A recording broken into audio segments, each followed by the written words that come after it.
तो जैसे ही बरसने लगता है बर्फ, हम लोग निकालते हैं सर्फ और लेकर रखते हैं। कुछ लोग का कहना होता है कि ऊपर बैठे होते भगवान, अगर उनको ज्यादा आने लगता है गुस्सा तो गुस्सा से बर्फ फेंकने लगते हैं।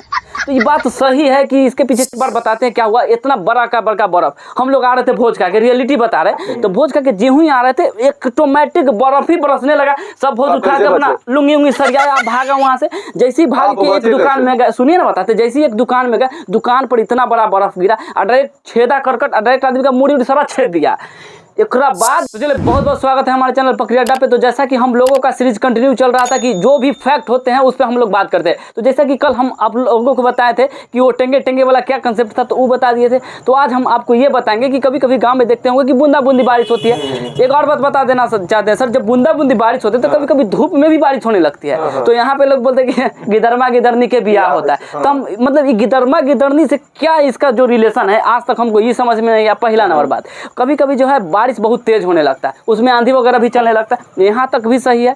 कभी कभी बारिश बहुत तेज होने लगता है जिसे मूसलाधार बोलते हैं। तो हमारा तो पहले लगता था जब मूसा के धार जन बहने लगता था इसलिए मूसलाधार कहते हैं, लेकिन इसका रीजन ये भी नहीं था। और सबसे बड़ा बात जो परेशानी यहाँ है कि आज से 2 है 4 दिन पहले, ऐसे बहुत दिन पहले तो बरसता, जैसे कि कभी कभी जो है एकदम डायरेक्ट बर्फ का ही बारिश जो होने लगता है। तो जैसे ही बरसने लगता है बर्फ, हम लोग निकालते हैं सर्फ और लेकर रगड़ने लगते हैं। तो बर्फ बरसने वाला जो कंसेप्ट है, कुछ लोग का कहना होता है कि ऊपर बैठे होते भगवान, अगर उनको ज्यादा आने लगता है गुस्सा तो गुस्सा से बर्फ फेंकने लगते हैं।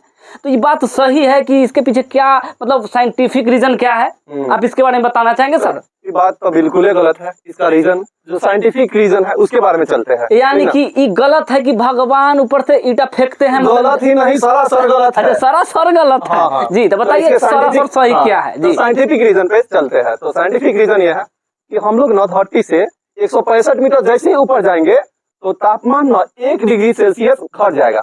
वैसे ही 165 मीटर जोड़ते जोड़ते वहां तक पहुंचेंगे कि तापमान 0 डिग्री तक पहुंच जाएगा। कितना डिग्री? मतलब एक पोजीशन ऐसा जाएगा कि मतलब घटते घटते घटते घटते टेम्परेचर 0 हो जाएगा। 0 हो जाएगा जी सर। अब आते हैं पानी वाला कॉन्सेप्ट जी।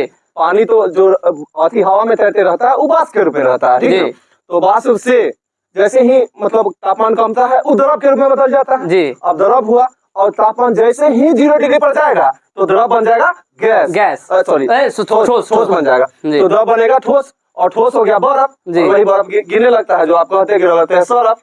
यानी कि मतलब लोगों का कहना होता था कि भगवान फेंकते थे, यानी कि भगवान नहीं फेंकते। यानी कि इसका साइंटिफिक रीजन यही आप वर्षा वाला पानिया जो है ना जी, वो तापमान 0 डिग्री तक पहुंच जाएगा और बादल ज्यादा ऊंचा जाने पर क्या होता है, तापमान कमता है। यानी कि मतलब साइंटिफिक रीजन यही है कि यहाँ से जैसे ही हम 165 मीटर की ऊंचाई पर जाएंगे हमेशा 1 डिग्री सी टेम्परेचर कमने लगता है। तो उसी तरह से 165 जाते जाते एक पोजीशन ऐसा आएगा जब टेम्परेचर 0 हो जाएगा और 0 डिग्री पर जो द्रव होता है वो बन जाता है ठोस, और ठोस बनने की वजह से जो है वही जो है फिर बादल के रूप में मतलब वर्षा के रूप में बरसने लगता है। हाँ, तो कभी कभी बर्फ तो सर बताते हैं ऐसा बरसने लगता है कि एक बार बताते हैं क्या हुआ। इतना बड़ा का बर्फ, हम लोग आ रहे थे भोज खा के, रियलिटी बता रहे, तो भोज खा के ज्यों ही आ रहे थे एक ऑटोमेटिक बर्फ ही बरसने लगा। सब भोज उठा के अपना लुंगी उंगी सरियाया, भागा वहां से। जैसे ही भाग के एक दुकान में गए, सुनिए ना बताते, जैसे ही एक दुकान में गए, दुकान पर इतना बड़ा बर्फ गिरा, डायरेक्ट छेदा करकट, डायरेक्ट आदमी का मुड़ी सारा छेद दिया।